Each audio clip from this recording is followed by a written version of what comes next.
Honda Civic FD. So push start installation with remote start. First ito kinabit natin, may kasama ng mobile application to na pwede sa iOS or Android devices.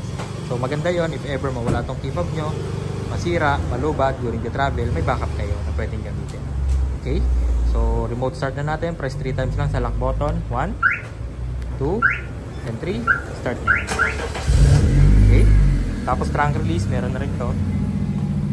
Hold nyo lang to, bubukas na yung trunk.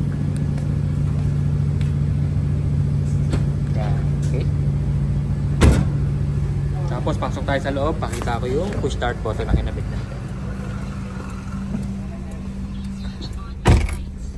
Ito yung push start button na kinabit natin. Kulay red yung illumination po. Pag accidentally napindot, hindi mamamatay ang kotse.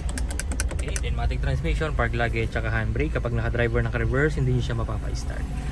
Then kapag tumapa ka ng brake, kahit hindi ka pa umaalis, auto lock lahat ng doors. And then even naka-andar, pwede ka mag-unlock, pwede ka mag-lock sa key fob. So for example, may kakausapin ka ng saglit or bibili across the street, iwan mo na naka-under yung kotse mo, ilock mo na sa labas, safe na yung kotse mo. Pagbalik mo, unlock, pasok sa loob, ilock mo ulit, malamig pa pagpasok mo. Unlike sa Disuse or sa stock system, hindi pwede yung kailangan nyo pang patayin yung makina nyo para may lock siya from the outside.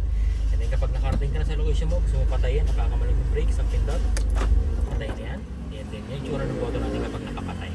Pag gusto mong start, apak sa brakes, ang pindot, start na rin yan. Alright, so napaka-basic lang niya gamitin. And then 2 years warranty pa with free mobile application. Naka-Burmans promo tayo. Patapos na ang taon. Paubos na rin ang stocks ko. Unahan na lang po tayo.